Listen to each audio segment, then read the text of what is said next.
Overall, I think we're gonna see people's interest fizzle out on this trial, Yeah. right? I don't know. I think it'll be like this. I think that you and I understand now from last week that we need to be offering more content besides Diddy during the Diddy trial, which just seems unfair and fucking annoying. But like mainstream's posting about a million other things besides Diddy. So like are independent journalists supposed to learn the same tactics so that we can keep like our audience engaged? Like I think it's going to be boring and then get interesting and then boring and then interesting and then verdict day and then a few months later it'll be sentencing day. Yeah. Yeah, and it sucks that Like, you what's guys. crazy about like TMZ? Look, this is how TMZ operates. They have four people on at the courthouse. One is a note taker, so he's in Mhm. the front row of overflow every day, taking notes perfectly. Then there's another guy in the courtroom taking notes of the body language and what's going on in the courtroom. Then they have people, two photographer outside, and then a girl with a video that captures all of like will ask people questions like the street content. Right. They will rush down and call Harvey before anyone else. And that's how TMZ gets the story out first because Right. they have this like really awesome operation. So then It doesn't note people. the note Yeah. taker forwards the notes over to TMZ, and then their writers and editors put the content out. Or Brianna and I, we have to wait till we get home and go on our computer, and then it's dinner time, and then we're tired, and then that's why our stories aren't as fast as TMZ. You need to pay those homeless people.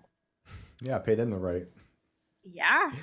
No, I mean, could. you guys have been actually doing videos though. That's why I'm doing informing videos people, now because it's the only way I can get the content out first. I've been leaving the I think they're courtroom good. 20 minutes early Yeah. to get my video out before anyone else, and it's helped me go viral. So that's my new strategies. I just do videos because that's the fastest way to beat TMZ. Yeah, but like the other day was freezing cold and my video was so bad because I was like It was freezing. I didn't like spend the time sitting outside writing my script because I was like I just want to get this done and I Yeah. just was like bleh. And then my editing sucked because my fingers were freezing and I couldn't edit and it's like oh my god, it's not fair. But like things like that we have to really figure out how to work around and like we always have this as soon as we're out of court there's like this internal clock we have, me and Emily. I think I can speak for both of us. It's like get the content out, like make it really good and then like go home and make more content and then like maybe you should sleep. But it's like it doesn't stop. But like you're up against this machine like a TMZ, which that's kind of awesome that they have this But we actually relay really team. aren't. We're kind of all working together. Well, you guys are Correct. working. You guys, I know you guys are, but like the TMZ has this relay race of like handing the baton to this I person, would say that person. TMZ is up against CNN, ABC, NBC. They're all competing. But Right. I think the independent media, we have more leeway and we can write about stuff that, like you said, we can deviate off script. And I think people like, even though your videos might not be perfect, or like it's cold and you're not scripting everything, people that. are seeing something more relatable, and you guys have more ethics than a lot of these people in the big buildings. So they're trying, like, I mean, TMZ I to would me is a actually caricature. argue that so far I've seen mainstream reporters not get anything wrong. Oh, that's good. Right.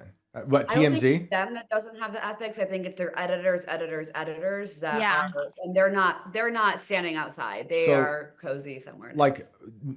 let's put the content of the articles away. Like, are TMZ's headlines inflating anything? Oh, I'm shocked. I don't think so, but I do think that Harvey Levin is protecting Diddy a little bit because he has a podcast with Mark Garagos, and as you know, Garagos' daughter is Diddy's head of defense attorney. Oh, that's interesting right there. Yeah. Are they open about that? Like, does he talk about that on TMZ ever? But Mark's been getting in a lot of trouble because he's on the podcast talking about Diddy's case and with Harvey Levin of TMZ, and like they've been getting a lot of backlash for it, and they're saying Mark's interfering with the trial. Like the judge like gave Mark a warning that it's his responsibility and duty to not turn it into a circus because he's had 6-pack of white women on the TMZ podcast, and the judge sent him a letter and was like, "You're not doing this the whole trial." And I agree with that. Actually, though, I agree with Mark. Wow. Do I think that TMZ is exaggerating some of their headlines? Yeah, they're very clearly like they're gonna miss the Diddy parties. Do I think other places are exaggerating the headlines? Not as much. I don't even think TMZ is really exaggerating them.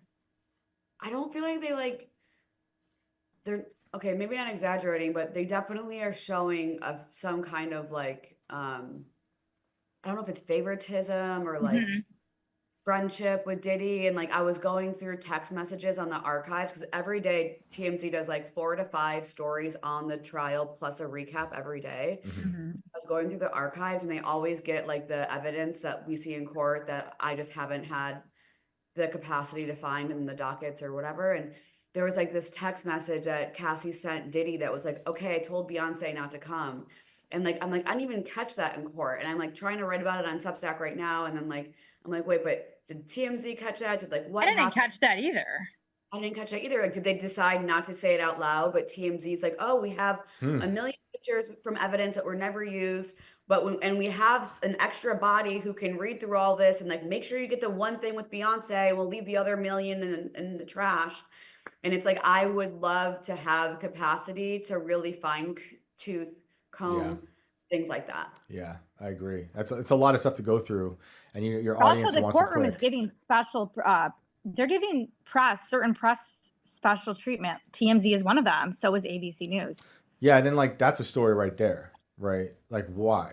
You know, who are I they don't know, friends but with? because they will always guarantee that TMZ gets a spot in that courtroom, even if they're not there early. That Really? there's at least See, that's the stuff I hate. I That's the hate that stuff stuff. Brianna hates. That's why she made the sign. Yeah. And I cried. Do you think that is like, do you think that like Gregaros is like put them in his family and like just have them sit with the media? That's a good theory. Because you can be on the family list and then just like not sit with the family. Yeah, that's a problem. If there's media getting any favoritism. The other day they came down and they plucked out certain media they wanted back in the courtroom. Like after lunch, they did this thing where you could wait in lunch, so then you had at least had a chance to get into the courtroom in the afternoon. So I was like, well, I figured out a great strategy. I can sleep in, I'll miss the morning, and then I'll wait in line for lunch, then I can be in the courtroom afternoon. So for a few days it worked. And then the other day they changed it. And the guy that runs the courtroom came down and specifically plucked TMZ, ABC, and NBC, and were like, they were at the back of the line. So all these people that were waiting at the front, like Us Weekly, USA Today, they didn't get in. But then this guy like handpicked these other outlets. Like ABC's always in there. Yeah, and like for those watching, like it's really difficult typically to be a writer in a courtroom when you're not associated with a big name, right? Like that's why we don't even use a press pass, because we have better luck getting into with the public. Mm-hmm. Yeah, because like New York in particular, it's 6 months to a year sometimes to get that. And so something happens, like when I was writing about the serial killer from Long Island, he's just arrested all of a sudden. I have to wait 6 months to a year to go into the courtroom, but I went just as myself. Because I couldn't wait. You just got to go as public, and that's what all the big YouTubers are doing. They're all the YouTubers with like millions of views. They're sitting in the public line. I think they're going to stop that at some point. How? I don't know. I think they're not going to like it. At some point, I have a bad feeling that they're going to try to stop it and make you be credentialed to be in a courtroom. I don't know how, because it's unlawful. Because right now they're letting homeless people, literally. The one good thing about Trump is that he would hopefully prefer that the press doesn't have credentials to go in, and maybe that'll be the one crazy good thing about him. I hope so. I mean, there's stuff about him that I'm like stoked on, but like if he can help with the press, because he called out fake press. I agree, fake press, and but it's had some weird things with like trying to be press in certain areas, especially in the political world. Like it's so off-putting to even say, like, I hate saying I'm a journalist. I hate saying I'm a writer, but like, I agree, because 99% of journalists are trash. So it's like, he's right about that stuff, but I'm curious how it's going to affect the courtroom. Mainstream media called me a journalist, Hollywood Reporter and the Wall Street Journal. So nice of them. That's crazy. That's not normal that they would do that. Normally they would say self-proclaimed or self-described blogger. Yeah, true. Yeah. True. Or a gossip girl. They both reporters, Hollywood Reporter even called me and said, excellent reporting regarding my protester expose, and they referenced it. He said that was excellent reporting. I was like, I was taken back by it. I've been hearing for years from, former employer that the mainstream media just hates us so much. But my experience, it's been very different. They're really admiring my hustle and treating me with respect. I think it's a generational thing. I think a lot of them do hate us, and I hate a lot of them. But Well, like, this guy was our age, so but there's a newer group that are in those yes. institutions that they can't deny the power that independent media can have. And I've talked to these people too, where like they're stoked on the idea like that you could do that. And maybe if they lose their job, they could go do that. Cause like there's this thing now, like Substack, and They all keep asking, so do Yeah. you like Substack? oh, they want it. And it's there. It's awesome that that's there, you know? But there's people who want to go that traditional route. I went that traditional route for a long time, but like to me, it was getting tiring and disgusting having to appease editors and seeing my story go through 3 different editors, and like what Brianna was saying. And by the time it was published, you know, the system of editors has made it something that's so alien to what I wrote initially. It was like, why did I even write this thing? You know, I hated that stuff. See, Brianna was thinking she might want to, right? Brianna, you want to talk about that? How you might want to work for a newsroom? Yeah, I mean, because to your point, Shane, like it is disgusting to be a journalist mainstream, but it's disgusting to be a journalist in general because that effing content we have to like process, think about, and create into something tangible for our audience. Yep. And I'm ready to stop the hustle, like as far as being an independent journalist goes. I mean, chasing the views, asking for paid subscribers, it's like becoming humiliating and annoying. And I want healthcare, and I want a job, and I want a I hear you. team. Yep. I just want, and maybe the grass is always greener, right? Like who's to say that what I want is really what will be best? But the independent thing's been almost 5 years now. And I started independent journalism. I was with a company that hired me to do the social media for a HBO documentary. And then after the documentary, they asked me to be the face of the social media for their page. Then they said, actually, we don't want a white girl as like the face of the news on our social media. So I just was like, what the hell? And I just started covering my own stuff independently. But now I'm like, okay, I've done the thing, I've proven the thing, and I'm like ready to like have more of a rhythm and like less of a one-man band to do a million things.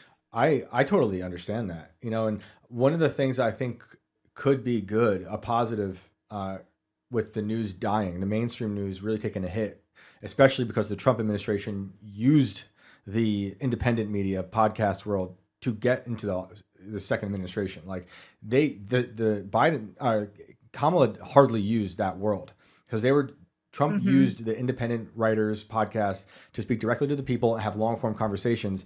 So the mainstream media took a big hit. They've been taking hits for years, but the positive could be that maybe those places are going to learn their lesson. I don't know if they are, but like something like Wall Street Journal has, like Bezos owns Wall Street Journal. I think that's right. And he announced that their op-ed section is going to showcase more diverse voices. I'm going to put that in quotes. I hate that word. They did. But you know what I mean? Like politically diverse voices. That's a good thing, you know, and hopefully they really do, because hopefully it's not just like we're going to have like Fox 5 type voices, like Fox 5 and me. I consider myself conservative. Fox doesn't relate to me at all. I don't watch Fox. It means nothing to me. I don't believe it's actually conservative. They're more like neocon. There's some good people on there, but like I don't have any relation to that. So hopefully what he means is like we'll have actual diverse voices across the whole political spectrum. And, you know, that could be a good thing. And maybe there are newsrooms making that shift that will be like we can have actual voices come back, because they shuffled off into oblivion, trying to appease all their ideologies. So where like everything's so narrow, where they pretended to be diverse, they'd have all these different looking people, but they also did the same thing.